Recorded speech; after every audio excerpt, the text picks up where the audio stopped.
정화가 등척일 때와 열일 때를 구별할 줄 알아야 해요.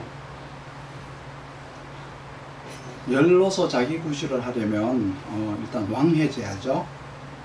왕해지려면은 인하가 되어야죠. 그래야 자기 구실을 하는 것이고, 통변으로는 능력이 생기는 것이다.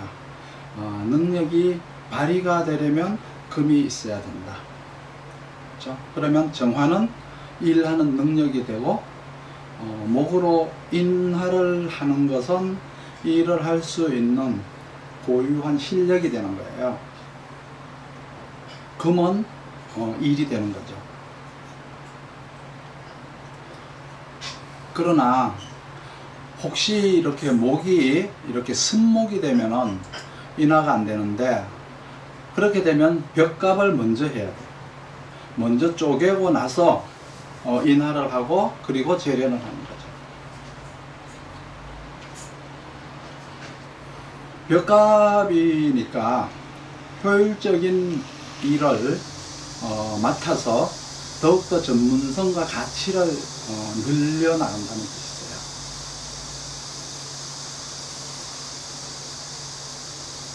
목이 이렇게 쓴목일 경우는 스스로 인하가 안 되니까 벽갑을 해서 인하를 해야만이 실력이 쌓이는 건데, 인하가 되어서 이렇게 화극금을 해야만이 능력을 발휘하는 거예요. 벽갑이라고 하는 거는 일에 대한 전문성을 더 높이는 역할을 하는 거죠. 부가가치가 높은 더 어떤 정밀하고 더 어려운 일을 맡는다는 것과 의미가 같아요. 쓴목을 이야기를 하는 거니까 이거는 춘하절을 의미하는 거예요. 추동절에는 인하와 재련인데, 열이 재련을 하지 못하면, 금을 재련하지 못하면 쓰임이 다른 곳으로 나타나는데, 목을 이렇게 마르게 하고 태우는 쪽으로 나타나요. 춘하절에는 금극목으로다가 벽갑을 하고 목생화하고 인하를 해야 되는데, 벽갑과 인하가 안 되면은 재련이 안 된다는 거죠. 재련이 안 된다는 것은 금이 없을 경우를 말해요. 이는 인하하는 게 아니라 목을 말리고 태워 죽이는 것과 같다는 거죠. 인하를 하는 목적은 재련을 하기 위함인데, 금이 없어서 재련을 안 하는 인하는 말려서 죽이는 역할밖에 안 된다는 거죠.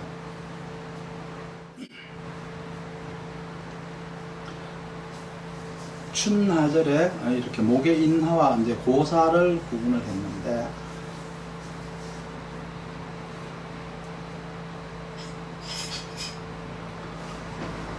목의 인하와 고사를 구분을 했는데, 금을 재련할 때는 인하라고 하고, 금이 없을 때는 목을 말려서 죽이는 것과 같으니 태워서 없애는 것과 같다. 이걸 구분을 해야 된다는 거죠. 정화가 금을 재련하기 위해서는 목을 인하를 해야 돼요. 금이 없으면 목을 태우고 죽이는 거예요. 그렇죠? 만약에 목이 쓴목일 때는 재련을 하기 위해서 더 깊은 능력을 사용하는 것이기 때문에 벽갑이라고 합니다. 외우셔야 돼요. 그리고 정화가 매강이 되어서 이제 일을 못하는 경우가 있는데, 매강이라고 하는 것은 많은 토를 만나서, 그렇죠? 두터운 토를 만나서 열로 쓰이지를 못할 때를 매강이라고 해요. 정화가 열인데 토가 많으면 열로 쓰이지를 못하죠. 그런데 토가 이제 옅은 토를 만나면, 토가 작거나 옅으면 또 토조를 일으켜서 이렇게 사막화를 시켜버려요. 땅을 모두 건조시켜버리죠. 토조를 시켜가지고 세월을 알지 못하게 만들어버려요. 세상이 어떻게 돌아가는지 모르게 만든다는 거죠. 정화가 토를 가려 가지고 자기 능력을 발휘하지 못한다는 것은 아무리 능력이 있어도 세상에 부합한 능력을 개발하지는 못했다는 거예요.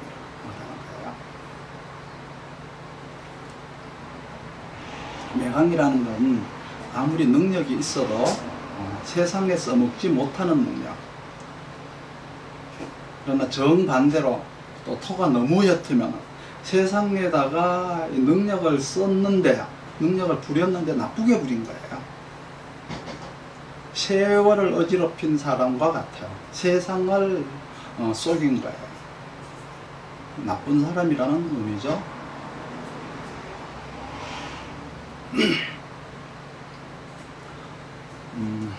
오중정화는, 즉 말해서 5월의 정화라고 해도 되고요. 오중정화는 열이기 때문에 목을 마르게 해요. 목을 마르게 하고 시들게 하는 역할을 하죠. 그러니까 마땅하게 이렇게 토로서 다스려야만이 중화를 이룰 수가 있어요. 그리고 술중정화는 이렇게 화로 속에 있는 불과 같은 거예요. 그러니까 토가 이렇게 술토라고 하는 조토이기 때문에 그 조토에 가려져 있는 거예요. 그러니까 스스로는 이렇게 못 쓰는 불이 되는 거예요. 능력은 있으나 아직 시절을 만나지 못했다. 그러니까 자기 능력이 그 시절에는 쓰임이 없는 거예요. 그래서 못 쓰는 실력이다 이렇게 얘기를 하지만 금을 만나면은 능력을 발휘하는 것이고, 금을 만나면 술중의 정화가 능력을 발휘하는 것이고, 목을 만나면 능력을 키우는 거예요. 인하로다 능력을 키우고 능력을 발휘하는 거예요. 그래서 수월의 정화도 금과 목을 고르게 써라. 그러니까 수월의 정화는 뭐예요? 인하도 할 수 있고 재련도 할 수 있는 거죠. 언제 쓰일지 모르기 때문에 금이 투간이 되면은 이렇게 재련을 하고, 또 목이 투간이 되면은 인하를 하니까 목과 금이 이제 이렇게 만나야죠.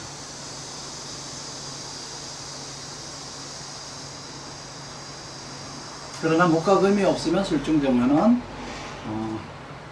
묻혀있기 때문에 능력을 발휘할 수 없다. 이렇게 보시면 되죠.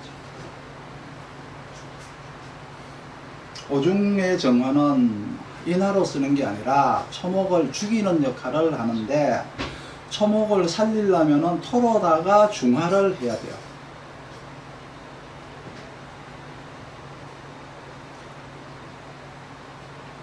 미중정화는 미월에, 그렇죠? 미중정화는 땅을 말리는 것과 같아요. 땅을 사막화 시켜버려요. 주변을 완전히 황토화 시켜버리는 역할을 해요. 그러니까 이때도 이제 수로다가 옥토를 만들어야 이렇게 이로움이 배가가 된다는 걸 아셔야죠. 그러니까 주변을 죽이는 역할을 하는데, 수를 만나서 옥토가 되면은 살리는 역할로 바뀐다는 거죠. 이처럼 오중정화와 술중정화와 미중정화는 각기 하는 일이 다르죠. 오중정화는 초목을 말리고, 미중정화는 땅을 말리고, 그렇죠? 술중정화는 금으로 재련을 하고 목으로 인화를 하고.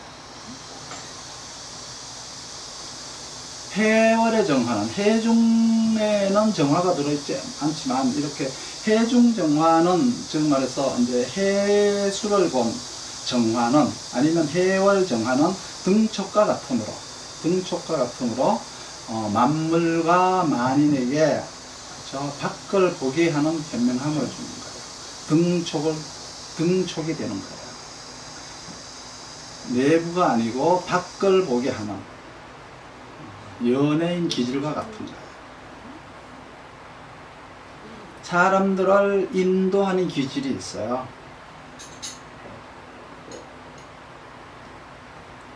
이때 이제 빛을 가리는 토를 보게 되면은 정화가 확 꺼져 버려요. 그리고 이렇게 또 병화를 보면은 빛을 잃게 되죠.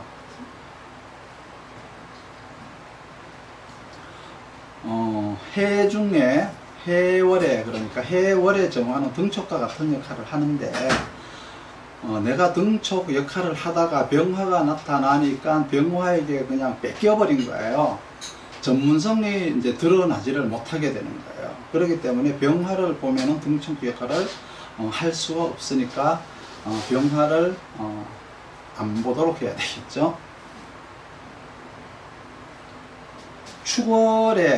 축월의 정화는 눈과 얼음을 녹이는 역할을 하는데, 이것도 목을 봐야 돼요. 목을 키우는 것이죠. 목이 용인 거예요.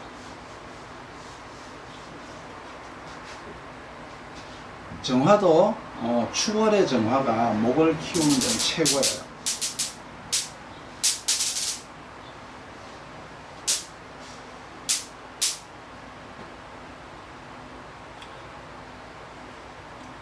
여자를 얻으려면 축중정화를 얻어야 될지 미중정화를 만나서 확 죽여야 될지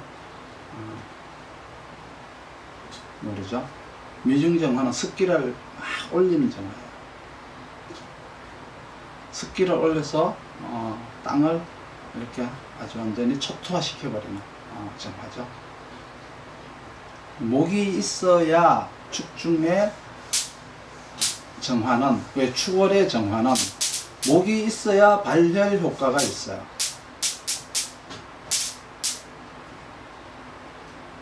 온실 효과나 어떤 그 발열 효과를 얘기하는 거죠. 하우스를 이렇게 지어 놓으면 그 바닥에, 하우스 바닥에다가 왕개 같은 거를 깔아 가지고 이렇게 발열 효과가 일어나게끔 해요. 그냥 비닐하우스만 이렇게 쳐놨다고 해서 효과가 없어요. 추위를 막아놔서, 그렇죠. 차가운 온도 한기를 막아놨기 때문에 발열 효과가 없으면 오히려 더 추워요. 그래서 집이나 왕개 같은 목으로다가 발열을 해야 돼요. 그래서 축중의 정화는 목을 봐야만이 낫는 역할을 한다는 뜻이죠. 그래서 미중정화는 목을 죽이는 것이고, 축중정화는 목을 살리는 거예요. 진중정화는 목을 성장시키고 재개발시키고 확장을 하는 거. 그렇죠? 근데 나은데 또 낳게 하는 거죠. 목이 나왔는데 또 낳게 하는 거예요. 제2의 성장, 제3의 성장을 이제 하게 하는 게 진중의 진월의 정화를 얘기하는 거예요. 가을이 되어서 이제 신월의 정화라고 하는 것은 재련을 하는 이제 열로 쓰인다고 말하는데, 하지만은 이때 이제 자기 능력을 만들어 갖고 재련하는 것으로 쓰이는 게 아니세요. 이때는 목에 있나 보다가는 외부에서 주문이 들어오는 것과 같은 거예요. 그래서 임수가 있어야만이 일거리를 받을 수가 있어요. 그러니까 지지에 있는 임수만 가지고 정화를 쓰면은 작은 일밖에는 못 맡아요. 신중의 임수라고 하는 이렇게 지지의 임수로서는 작은 일밖에는 못 맡는다. 목생화를 해서 인화를 해서 능력을 만든다고 하더라도 이렇게 소용이 없어요. 임수가 투관이 되어야만이 하청을 받는 것과 같아요. 일거리를 많이 받을 수 있는 것 같아요.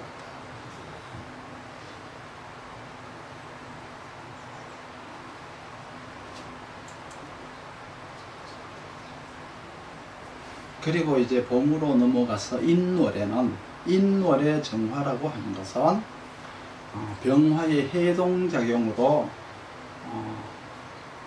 정화가 열로 쓰이는 거죠.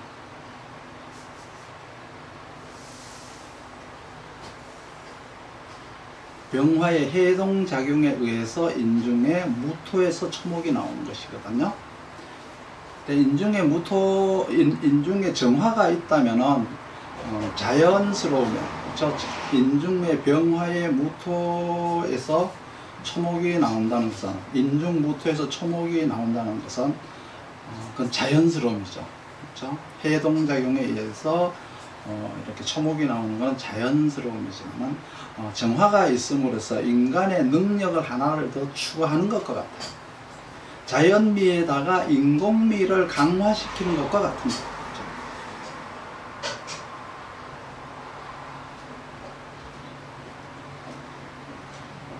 인중의 병화는 무토를 이제 해토시켜서, 그렇죠? 초목이 탄생을 하도록 돕는데, 간목이 나오는 역할을 하는데, 인월의 정화는 인공을 가미해서 열 역할을 하니까 이것도 발열 역할을 하는 것과 같다고 보시는 거예요. 축중의 정화가 발열 역할을 한다고 했지만, 인중의 정화도, 인월의 정화도 이렇게 목을 살리고 있는 중에 뭔가 인공적으로 더 살리려고 하는 게 있어요. 그렇기 때문에 인월의 정화가 있는 사람이 센스가 최고로 좋아요. 4월의 병화는 열을 발생해서 괴화를 시키는 것을 말하죠. 지엽이 이렇게 가지가, 나무 가지와 잎이 괴화가 되기 시작하는 거예요. 4월부터. 그리고 나서 실을 생산하는 시기가 이제 이 시기서부터 시작하는 거예요.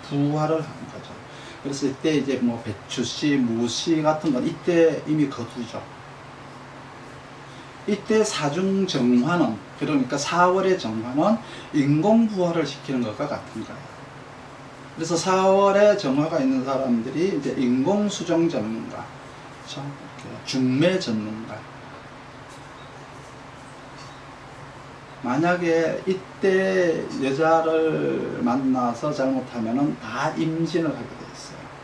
여자도 부화기가 있고 남자도 부화기가 있잖아요. 4월은 이렇게 개화의 시기이기 때문에 부화가 잘 되는 시기다 이렇게 보시면 돼요. 그리고 자월의 정화는 원래는 용납이 안 되죠. 자월의 정화나 사실은 이제 미월의 정화는 똑같은 역할을 해요. 미월의 정화는 땅을 다 황무지화 시켜버려갖고 주위를 전부 이렇게 황폐화 시켰으니까 주변에 방해하는 역할만 이제 한 건데, 자월의 임수는 자월의 임수도 그러한 역할을 하는데, 이렇게 주위에 사람들에게 피해를 주는 것 중에, 사람을 못 살게 구는 것 중에서 육체를 못 살게 구는 게 있고요, 정신을 못 살게 구는 게 있어요. 근데 이렇게 자월의 정화는 상대방의 어떤 정신을 다 분석해 가지고 그거를 좋게 써먹기 보다가는 그거를 역이용해서, 그렇죠? 역이용해서 이렇게 상대를 이용할 필요가 있어요. 그러니까 정신을 괴롭게 하는 사람이세요. 그렇지만 자월의 정화도 경금을 보거나 간목을 보게 되면은, 그렇죠?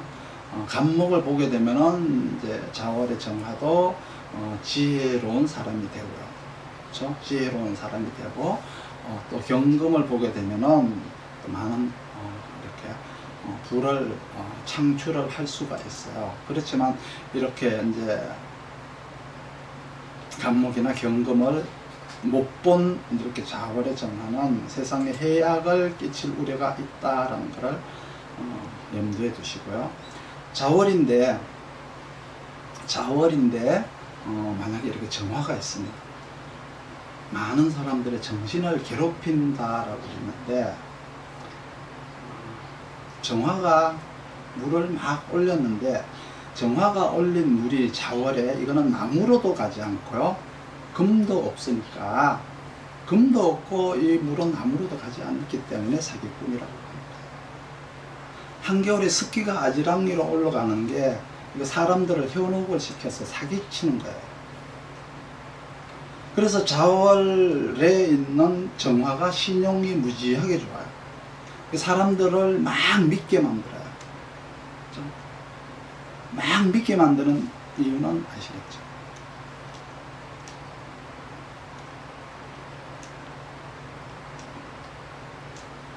그리고 술중정화가 금을 보면은 재련을 하고 목을 보면은 실력을 만드는 거라고 했고, 그런데 술중정화도 시지에 있으면은 이건 직업이 아니고 취미가 되는 거예요. 그러니까 직업보다는 취미 생활에 더 치중한다는 의미가 있어요. 술중정화가 시지에 있으면 술시라면 그렇다는 거죠. 정화가 어디에? 원래 정화는 오중정화, 미중정화, 술중정화죠. 그렇지만은 각 월마다 정화는 다 있는 거예요. 다 쓸 수가 있죠. 해월이면 해월의 임수, 그렇죠? 해월이지만은 임수는 있는 거죠. 등촉 역할을 한다 그랬잖아요. 뭐 인월에 또 이렇게 또 정화가 있고, 그렇죠? 축월, 진월, 정화는 다 있고 그때마다 쓰이는 용도가 각기 다르다. 그리고 이제 지지에 보면은 인사신도 있어요. 인중병화, 사중병화, 신중경금. 그러면 인중병화나 사중병화가 신중의 경금을 재련하는 것으로 쓰일 수가 있어요. 그런데 금생수 하는 금이잖아요. 신중의 경금은 금생수 하는 금이기 때문에 내 금을 재련하는 게 아니라 남의 일을 이제 해주는 것과 같으니까 이거는 주문이 들어온 것을 이제 하는 것이다. 이렇게 보시면 돼요. 주문받은 일을 하는 것이다. 이렇게 보시면 돼요. 그래서 여기서 이제 헷갈려 하는 게 신중의 경금을 재련하는 정화예요. 그렇죠? 신중의 경금을 정화가 재련을 하는데 그 경금은 내 물건이 아니고 금생수를 했으니까 남의 물건이다. 하청을 받은 것이다 라고 생각하셔야 돼요. 그러니까 목으로 정화를 생해서 실력과 능력을 키워서 내가 일거리를 받아온 게 아니고 수로다가 금생수를 잘 해서 일거리를 이렇게 들어오는 것이 더 중요하다는 거죠. 내가 아무리 실력이 있어도 일거리가 없으면 소용이 없다는 거예요.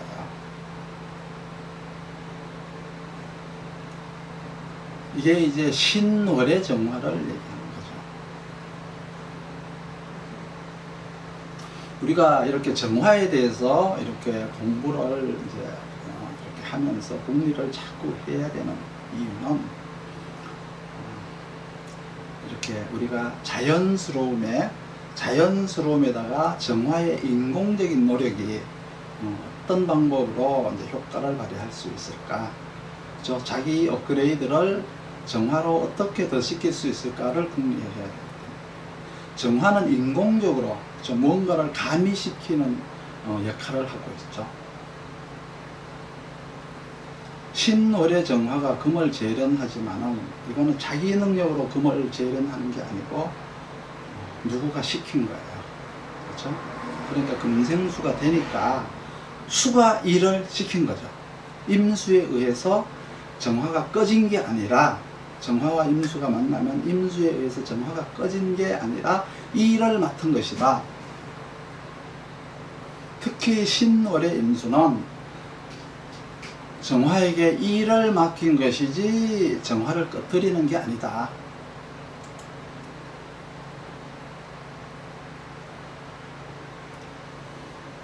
그리고 정화와 이렇게 임수가 정임합이 잘 이루어지는 것이 해월의 임수예요.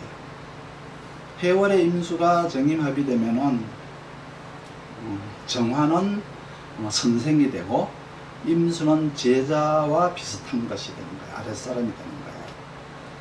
신월의 임수가 정임합을 하게 되면은 임수는 사장이 되고 고객이 되는 것이고, 정화는 부하 직원이 되거나 주문을 받은 업체의 업체가 되는 것과 마찬가지세요. 그러니까 약간의 어떻게 돼요? 이렇게 상하관계, 갑을관계가 약간의 어떤 갑을관계가 형성이 되고 상하관계가 형성이 되는 갑을 정임관계라고 보시면 되죠. 정임합관계라고 보는 거죠.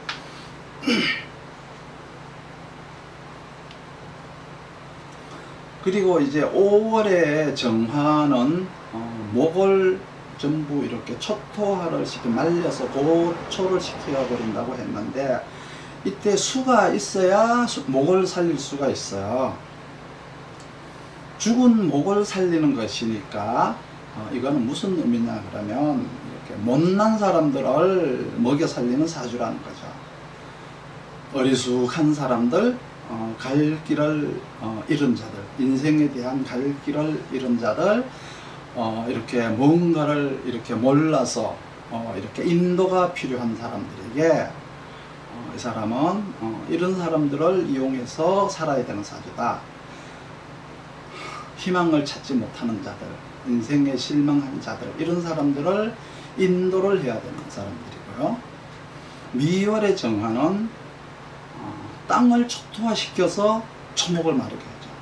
5월의 정화는 그냥 초목을 마르게 하지만, 미월의 정화는 땅을 초토화시킴으로 해서 목이 자연스럽게 마르게 되는 거죠.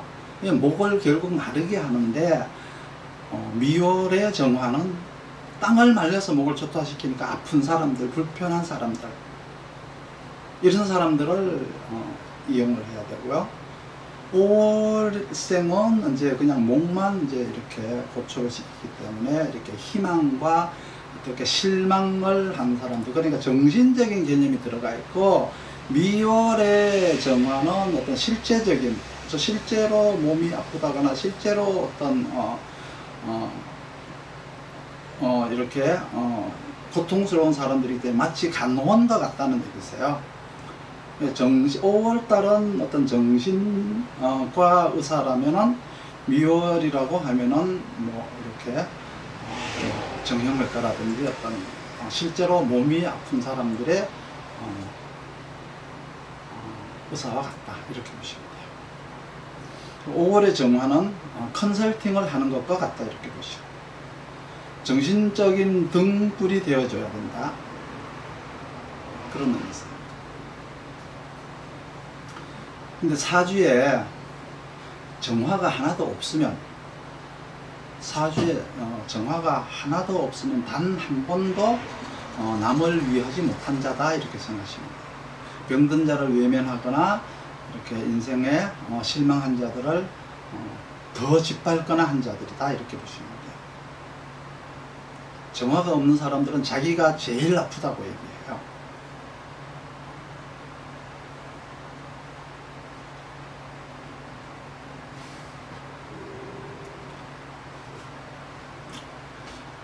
묘월에도 정화가 있어야 되겠죠. 묘월의 정화는 싹을 이렇게 키워야 되는데 싹을 죽이는 것과 같아요. 목을 고사시키니까. 그렇죠? 이때는 이제 개수로다가 목을 키워야 되겠죠.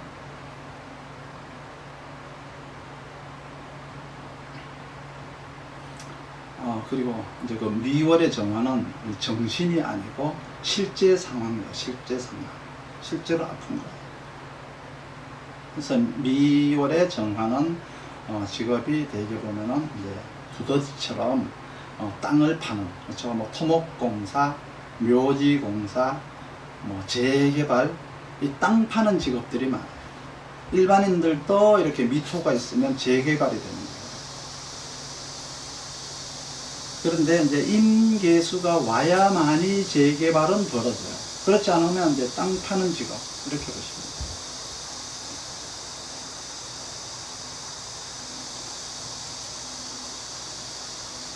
임수도 이제 해중임수와 신중임수가 이제 의미가 다른데, 해중임수의 정임합과 신중임수의 정임합이 다르죠. 거기서 자중에 있는 임수는 안 보셔도 돼요. 그러니까 자수는 그냥 개수로 보시고, 그렇죠? 개수도 이제 축중개수, 진중개수, 자중개수, 이렇게 서로 이제 의미가 다르잖아요. 의미가 다른데, 정화와 개수는 이렇게 떨어지려고 해도 사실은 떨어질 수 없는 이것도 불가분의 관계예요. 우리는 인생이 살아가는데 뗄 수 없는 불가분의 관계가 많이 있죠.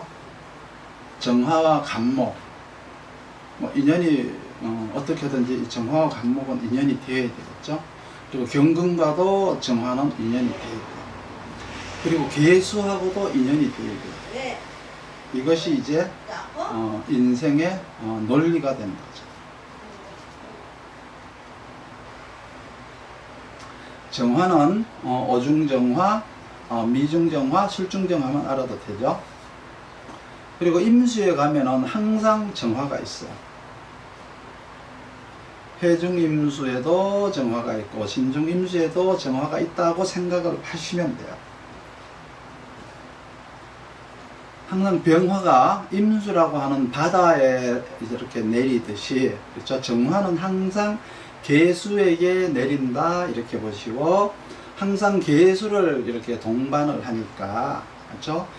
개수가 있는 곳에서는 항상 정화가 있고, 그리고 또 임수가 있는 곳에서는 항상 또 정화가 있다 이렇게 보세요. 그리고 개수가 있는 곳에는 또 항상 임수가 따라다닌다 이렇게 보시면 돼요.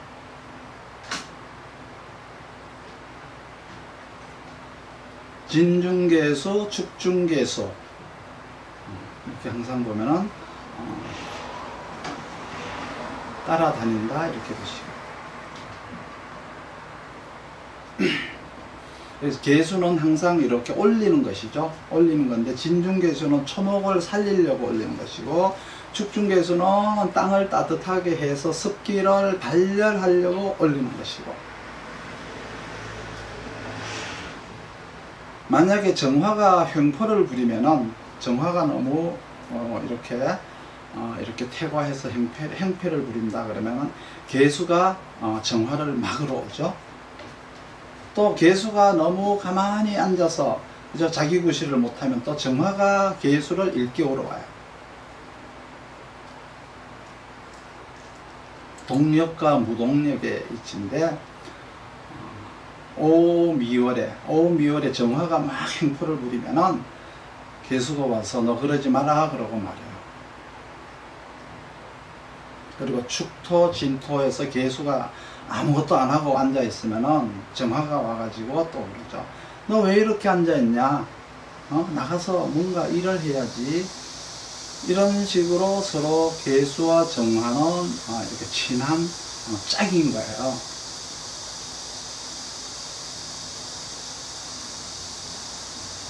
그리고 이제 술토는, 만약에 이게 무술이라고 하는 큰 토의 정화가 가려진다면은, 정화가 아무리 화극금으로 열심히 일을 하고 기술 발달을 아무리 했다고 하더라도 무술로다가 매강이 되었다면은 무토에 가려진 거예요. 그렇게 가려졌다면 세상에 써먹지 못할 기술만 배웠다, 써먹지 못할 능력만 습득했다라는 의미가 됩니다. 그리고 항상 병화는 자연스러움, 개수도 자연스러움인데 이렇게 정화가 있으면 항상 인공적인 것이다 이렇게 보세요. 그리고 사주에 정화가 있어야만이 남의 어려움을 알고 도와줄 줄도 안다.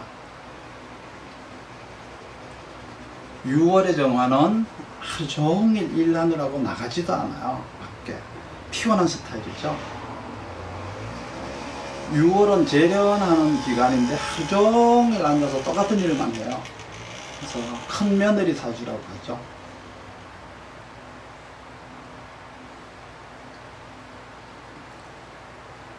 술월의 정화는 초목을 말려 죽이지는 않죠. 이때는 금이 투관되면 가서 일을 하고, 목이 투관되면 가서 실력을 쌓고, 그래서 둘 다가 있어야 배우고 쓰고, 쓰고 배우고 하는데, 금과 목이 둘 다 없으면 배운 거를 안 쓰고 안 배운 거를 쓰게 되니까 내가 배운 것과 내가 일하고 있는 지금 직업이 각기 다른 거예요. 그래서 전공을 살리지 못한다. 수월에 목과 금이 없으면 전공 못 살림, 이렇게 보시면 돼요. 그래서 사주에 정화가 있어야 서럽지만 남의 부탁을 들어줄 줄 아는 귀한 사람인 거예요. 즉 정화가 있다는 얘기는 주변이 어렵다는 얘기죠. 주변이 어려운 사람들이 즐비하다는 뜻이세요. 그러면 그 사람들을 내가 살려줘야 할 의무가 있다. 그런데 정화의 그 못된 성격 때문에 그것을 마다할 것이다. 그렇죠? 거부할 우려가 높다. 이렇게 보시면 돼요. 금이 많은 사람들도 수원 역할을, 추나들이 수원 역할을 해줘야 되는데, 이 금이 많은 사람들도 성격이 좀 까칠하고 못됐잖아요. 이런 사람들도 남을 도와줘야 되지만 안 도와줄 우려가 있다. 정화가 없으면은, 사주에 정화가 없으면은 주변에 어려운 사람이 없다는 뜻도 되는데, 내가 남한테 부탁할 일만 생기지 누가 내한테 부탁을 하지 않는다는 거죠. 그래서 정화는 어려운 사람을 구하는 역할을 하는데, 정화가 없으니까 주변에 어려운 사람이 설령 있다고 하더라도 내한테 부탁을 하지 않는 거예요. 그래서 어려운 사람들의 부탁을 많이 들어주려면, 그렇죠? 정화가 있어야 돼요. 마치 정형외과 의사들처럼 안 좋은 일이 많이 일어나야 부탁할 손님들이 많이 들어오는 것처럼, 이렇게 나쁜 일을 해결해 주는 사람은 반드시 정화가 있어야 돼요. 그리고 정화는 이렇게 목과 금과 수를 떠나서는 논할 수가 없어요. 그리고 인공적인 노력이 가장 필요한 것이 있는데, 이건 또 뭐냐 그러면 직접 모든 수고로움으로 개간을 해야 되는 기토도 인공적인 노력이 필요하죠. 객지에 나가 가지고 정착하는 거잖아요, 기토는. 그러니까 새로운 땅을 개발하고 이렇게 개간하는 거예요. 개발을 하는데 이걸 황무지를 개발하는 게 아니라 옥토여야 되기 때문에, 기토가 이렇게 인공적인 노력을 참 많이 해야 되는 일주세요. 그 다음에 스스로 노력을 해야 되는 게 정화예요.